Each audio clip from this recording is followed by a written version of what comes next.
While the world called him the greatest wrestler of all time, this 7-year-old simply referred to him as Pooh Bear. He never imagined that the man he loved and admired most in the world would one day turn on him in the worst possible way. Let's look into the case of the 7-year-old that was killed by his famous wrestler dad.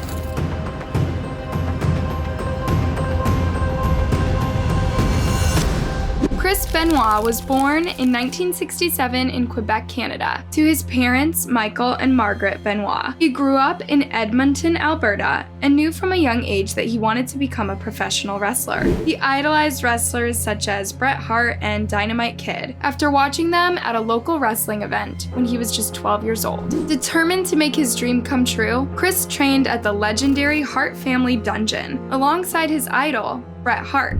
That's how he came to adopt many of Bret and Dynamite Kid's wrestling moves, such as the sharpshooter and diving headbutt. Chris started his career in 1985 and went on to work for major wrestling promotions such as World Wrestling Federation, WWF, now WWE, World Championship Wrestling, WCW, and Extreme Championship Wrestling, as well known as New Japan Pro Wrestling. During his 22-year-long career, Chris became a wrestling icon, with 22 championships, including WCW World Heavyweight Championship and World Heavyweight Championship in WWE. But all these achievements would be overshadowed by one tragic event that shook the entire wrestling world.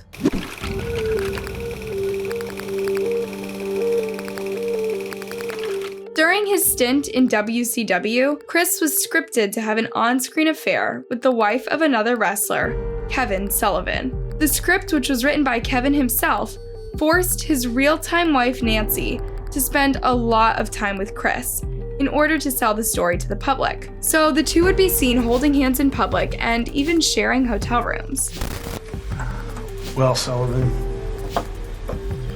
my bishop takes your queen.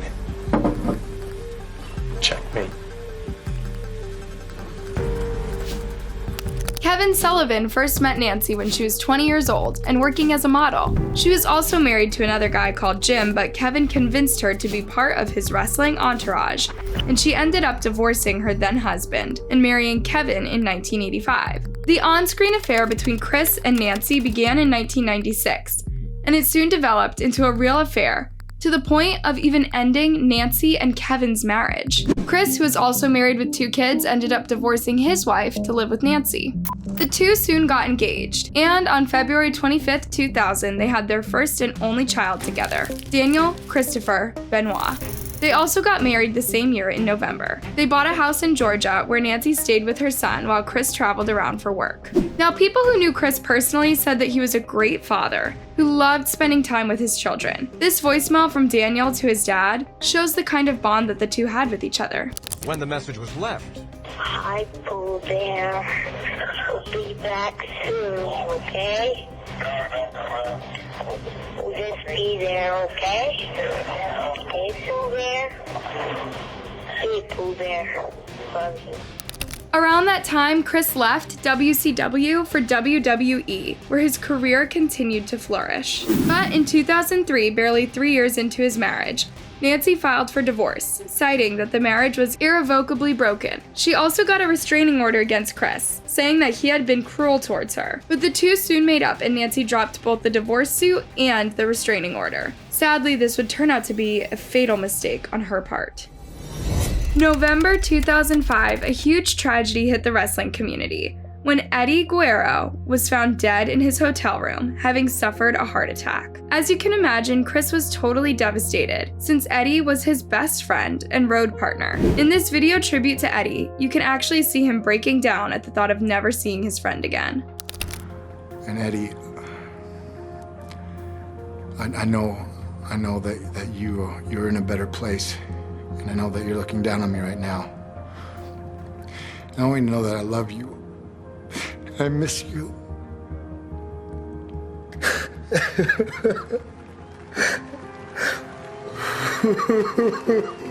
Chris's friends would later say that Eddie's death marked the beginning of the end for Chris.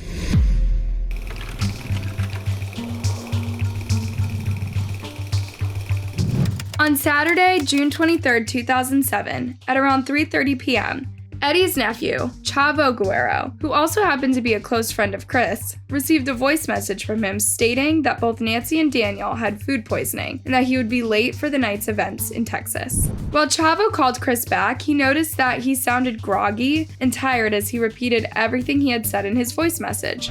Chris ended the conversation by saying, "Chavo, I love you." Now, while this was something that they would often say to each other, the way he said it made Chavo feel that something was off. We always tell each other we love each other. Yeah. But this one was really forced. It was not forced. It was really like made a point of it. It was like, hey man, okay, I love you, brother. Okay, no, it was like, Chavo, I love you. I want you to understand this. Basically, yeah. Don't forget this. Coming from a man with very few words. Yeah. I was like, all right, I love you too, bro.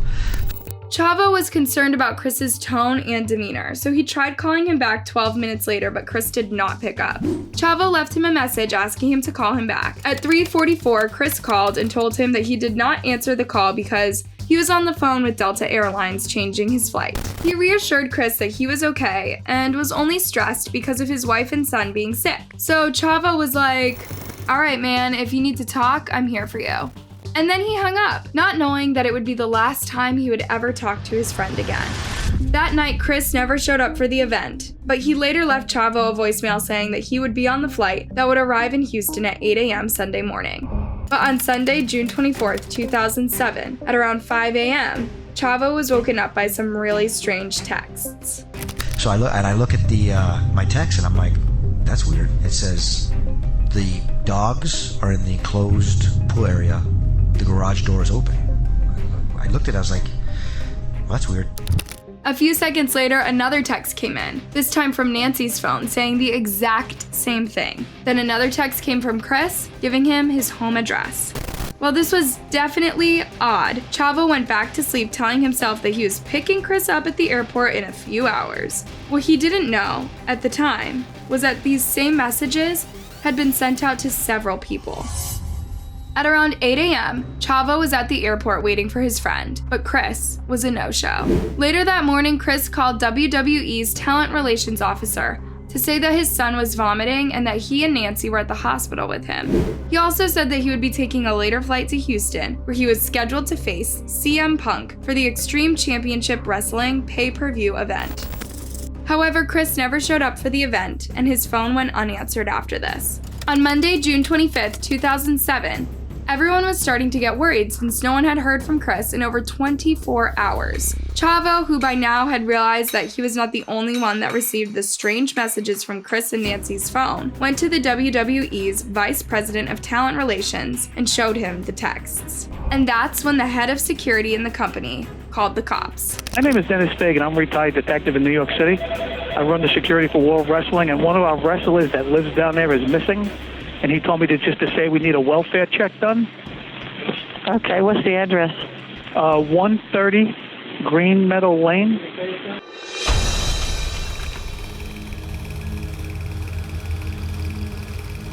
The police arrived at the former wrestler's home at around 2:30 p.m., and what they found was something out of a horrible nightmare. Chris's wife Nancy was found dead in an upstairs bedroom with her body wrapped in a towel and a copy of the Bible laying beside her. Her hands and feet were bound together, and her injuries indicated that someone had pressed a knee into her back while pulling a cord around her neck, causing strangulation. Due to the state of decomposition, officials believed that she likely died on Friday, June 22nd. Little Daniel was found suffocated and killed in his bedroom with a copy of the Bible lying beside his body.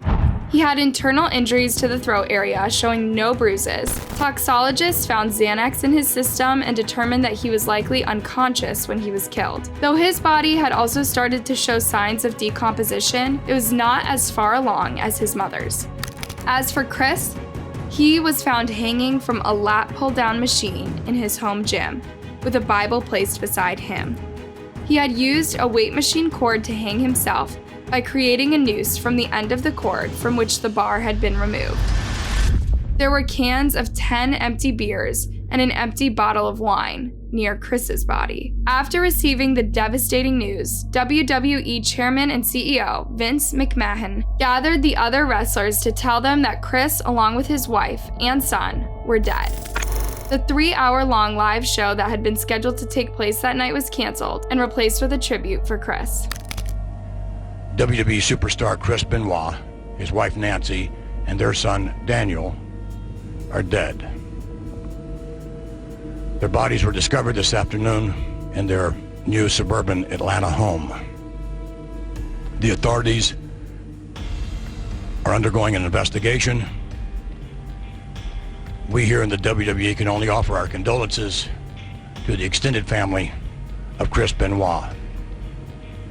And the only other thing we can do at this moment is tonight pay tribute to Chris Benoit. This announcement was made before reports came out that the police were not looking at any suspects and were working under the belief that Chris murdered his wife and kid before ending his own life. When the company came to learn about it, Vince McMahon released a statement saying, "The company completely distanced itself from Chris to the point of even removing his name from their websites, broadcasts, and publications." But the question that lingered in people's minds was, why? Why did he do it? Everyone who knew Chris described him as a great father who really loved his family. So why would he hurt them? A toxology report on Chris's body revealed that there were high levels of testosterone found in his system. According to the WWE's lawyer, Chris was put on testosterone as a part of a treatment to help curb his steroid abuse. Some people believe that this could have contributed to his violent behavior, which led to the crimes. Another popular theory, which even Chris's father believes, is that Chris could have been suffering from repeated, untreated concussions throughout his wrestling career, which ultimately led to an unstable mental state. Tests that were done on Chris's brain revealed that it was so damaged that it resembled that of an 85-year-old Alzheimer's patient. Experts believe this could have somehow contributed to his crimes. The workings of the human brain, especially when violence of that type is carried out, I don't think anybody in science or medicine knows. But I do think, to answer your question, that it did have a major impact. And I think there are other cases where this sort of brain damage does have very abnormal, uncharacteristic behavior, extreme behavior, including suicide. But what do you think? Let me know your thoughts down in the comment section, and don't forget to like and subscribe for more.